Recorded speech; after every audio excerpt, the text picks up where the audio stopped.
Right, Angela, are you okay? Yes, thank you. Can we start? Yeah.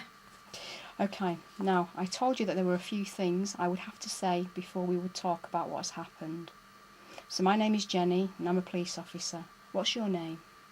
Angela Angela. What is your last name? Blackstone. There's another officer in the room next door. Can you remember his name? Yes, Andy. Okay, Andy will be watching what we do. He'll be making sure the cameras work properly. Who has brought you here today?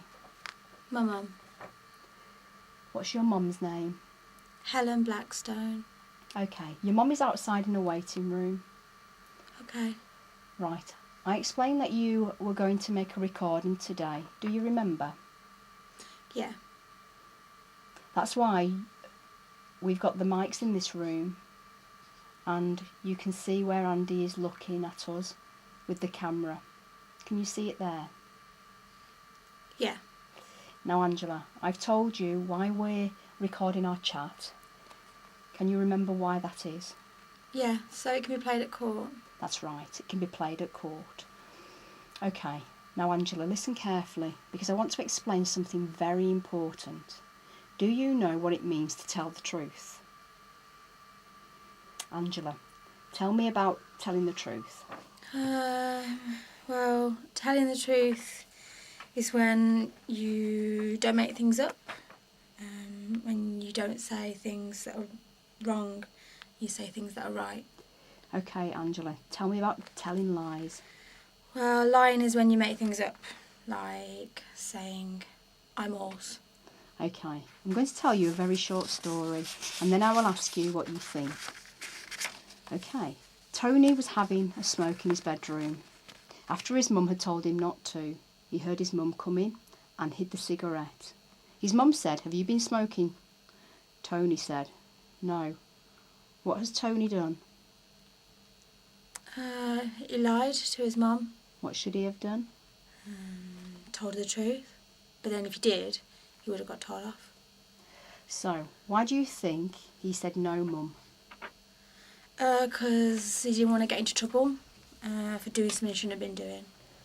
Okay, Angela, it is really important that you tell me the things that you know are true. It is really important that you don't lie to me or make things up. Even if you think you may get into trouble, do you promise to tell me the truth today? Yeah. To make sure that we both understand what you remember, there are a few rules that we must both follow. The first one is I wasn't there and I don't know what happened. You need to speak in lots and lots of detail so I can paint a picture of everything that you say in my mind. Angela, what is the first thing you must remember today? You weren't there, and I have to tell you everything so you know what happened. The second rule is if I say anything you don't understand, you must tell me straight away. It is really important that you don't try to guess. Why do you think it is important for you to tell me if you don't understand? Because if I don't know what you mean, then I guess I could get the answer wrong. There may be things that you say to me that I don't understand, so we need to make a promise that we will tell each other if we don't understand. Is that okay? Yeah. There are another two important rules for both of us today, and that is if you can't remember something or you just don't know the answer, you have to be honest with me and tell me straight away. Why is that important today? Well, because if I don't know the answer and I guess, then that would be a bit like lying, wouldn't it, if I made the answer up? Can I start by asking how old you are, Angela? I'm 12. And when will you be 13? It's the 10th of December. Okay. Angela, you've come here today to speak to me about something that has happened. I want you to take your time and tell me in lots and lots of detail everything that you can remember. Well, it was the other day, a few weeks ago. I went to the park with my sister Margaret. We go to the park all the time. We met two really old men. I didn't know who they was. Margaret said they were her friends. Anyway, we went back to a flat to listen to the Indigo Lemmings' new album. They're awesome. They're my favourite group. Anyway, when we got there, that's when it happened. Margaret fell backwards onto the sofa, and then the man fell on top of her. She was telling him to stop, and he wouldn't. I got scared. The other man grabbed me so I couldn't see. It was horrible. He put me on his knee and put his hand on my skirt and rubbed my privates. He wouldn't let me go. Then Margaret grabbed me and we went home. I told Mum what had happened and she got upset, and that's it. Thank you, Angela.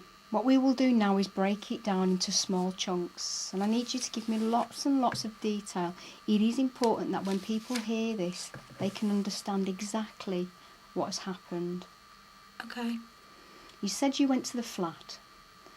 What I want you to tell me is everything that happened when you first went into the flat, up to the point when Margaret fell backwards on the sofa. We got to his flat. It was the young man's flat, I think, because he opened the door with keys. Margaret walked in behind the young man.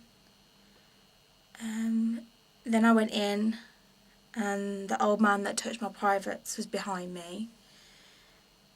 We went into the front room. Margaret sat on the sofa, and I went to look out the window. I'd never been there before. The young man went to the kitchen and came out, gave me a can of Coke, and then he put the Indigo Lemons on, and then sat next to Margaret.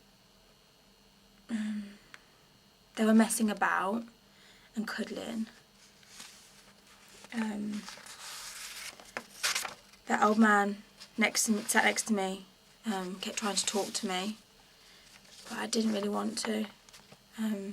Margaret and the man next to her started to argue, and she was pushing him. They weren't arguing loud. It was like a whispering. But I could see Margaret was a bit mad, and that's when he pushed her backwards on the sofa. Okay. What I want to focus on, or what I want you to focus on, is everything that was happening with Margaret and the young man on the sofa when they were messing about and cuddling. Tell me in lots of detail what you could see at that time. It was well sloppy. He kept trying to put his arm around her. Margaret was laughing a bit and smiling. I don't think she was bothered to start with. They were sat dead close together, just messing and playing about. It was well sloppy. Tell me about that.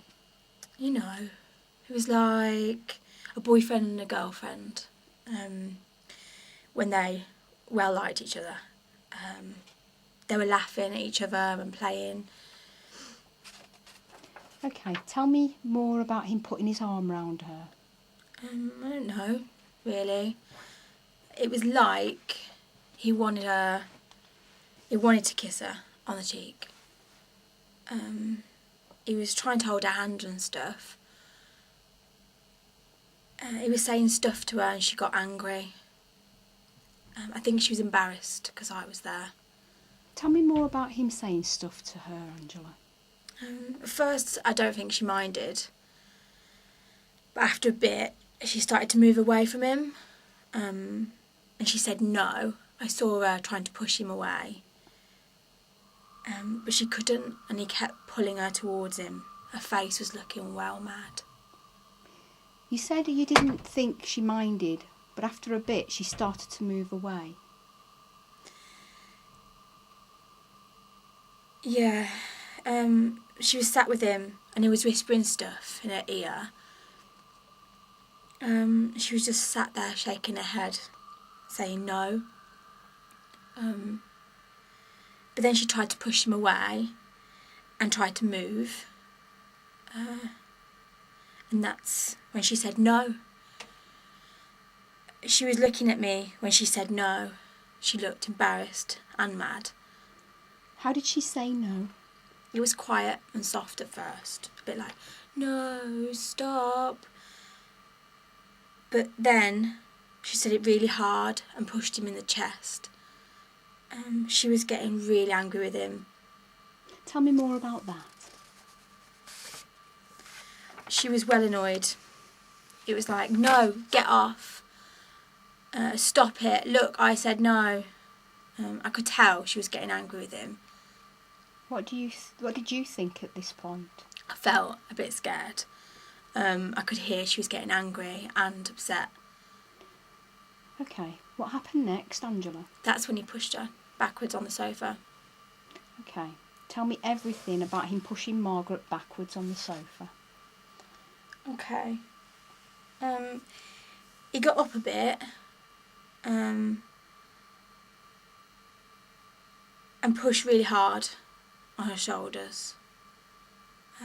She flew backwards and ended up lying kind of across the sofa. It made Margaret scream, and that's when I got really scared. And the old man grabbed me. I just wanted to go home. You said he got up a bit and pushed her really hard on the shoulders. Tell me everything you saw. Margaret was trying to move away from him anyway, because she was already mad with him. He just shifted his body towards her and pushed. It was like he was going to stand up, but he didn't. Margaret flew backwards and screamed. She looked shocked, and that's when he dived on top of her.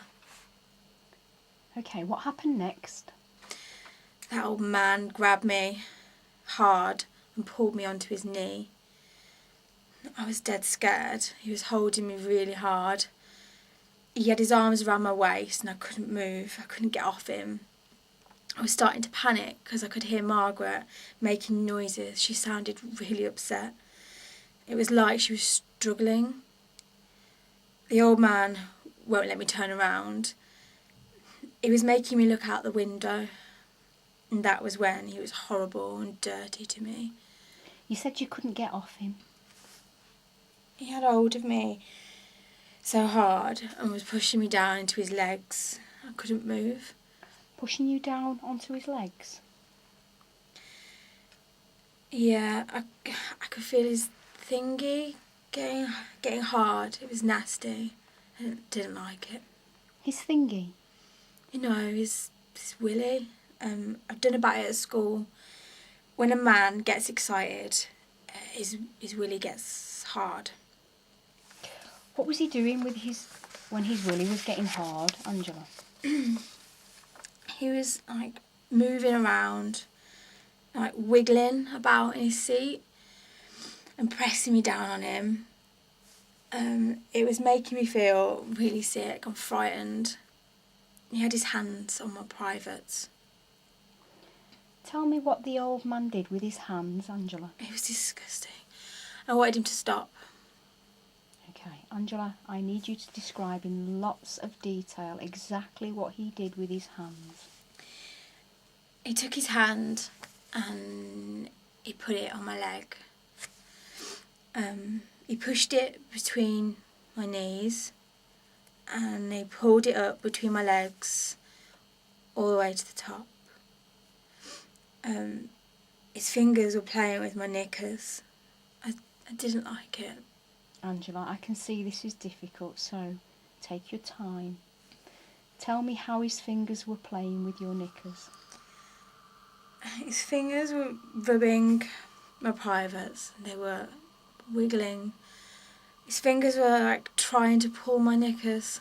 His fingers were rubbing your privates, what do you mean? You know, the place between your legs at the top where you wee from. His hand and fingers were rubbing there. Do you have another name for your privates? I call it my fanny, but the proper name is vagina. Did the old man rub your privates over your knickers or under your knickers? It was over my knickers. Okay. Explain how he did that. His hand and fingers just went up my leg. he had his hand on top of my knickers and he moved his hand up and down and wiggled his fingers. What did you do, Angela? I just sat there. I was really scared and frightened. I didn't know what to do. Angela, tell me everything you could hear when this was happening. I could hear Margaret saying no. She sounded really upset. She was crying. The old man was saying stuff to me like, "Do you like boys?" Did you answer him? No, I was way too scared. I was like, just frozen. How did Margaret say no? She said it really sharp, like, "No!" She sounded angry. I could hear she was upset and crying because her voice was all wobbly. What happened next? That's when Margaret shouted at me and pulled me away from the old man.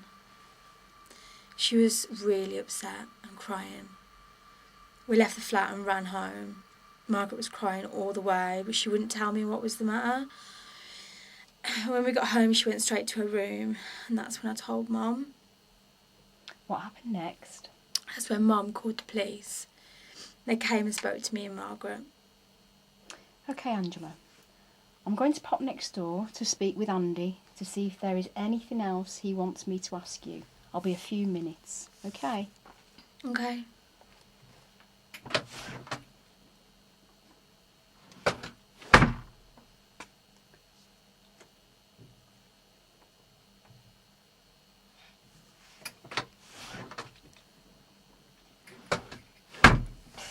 Okay, Angela. Andy doesn't have any questions for me to ask, so what we will do is have a break because we've been talking for a little while. Is that okay? Yeah, does that mean we've finished? Angela, there are a few other things that I'd like to ask you after the break. Things about the men so that we can find them, and things about the flat. But for now, we will have a break. Okay. Do you have any questions? No.